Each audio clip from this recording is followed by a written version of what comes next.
Good evening. म फेरि पनि सन्डे भ्लग लिएर आएकी छु र यो चाहिँ आफ्टरनुनदेखिको हो।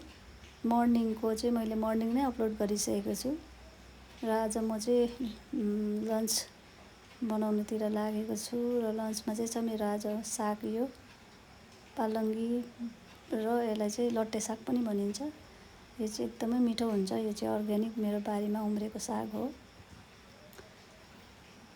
र यसलाई बनाउनु पनि सजिलो छ। यसको मेन मसला त लसुन हो र यसमा लसुन धेरै हालेपछि मिठै हुन्छ।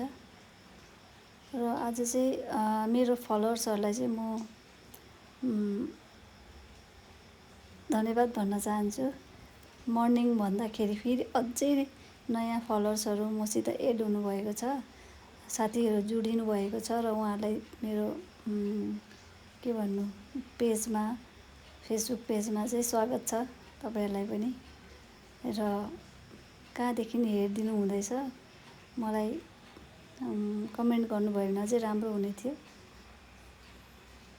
मलाई फलो गरिदिनु भएकोमा धेरै धेरै धन्यवाद। र यो चाहिँ मैले साग बनाइसकेपछि सोलर बनाउँदैछु।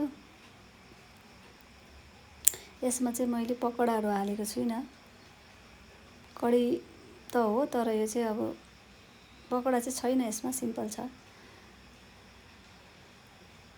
र यो बनाइसकेर चाहिँ म अब आलु भाजा बनाउँछु। आजको चाहिँ मेरो भेज खाना हो, सिम्पल।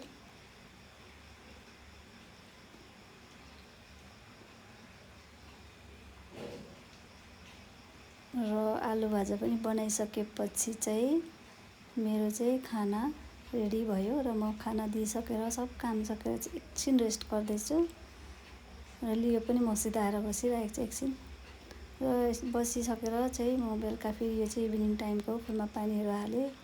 उनीहरूलाई पनि आजको पानी धुप सब सहिसकेपछि भोलि बिहान फ्रेस हुनुको लागि चाहिँ पानी दिँदैछु।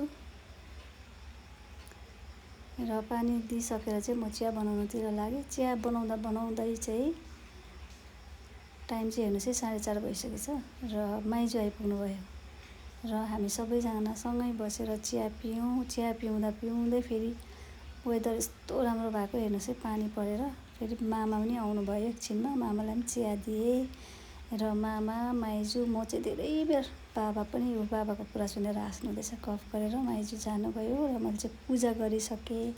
र आजको मेरो चाहिँ सन्डे ब्लग चाहिँ यहीँ समाप्त हुन्छ। हेरिदिनु भएकोमा थ्याङ्क यू सो मच।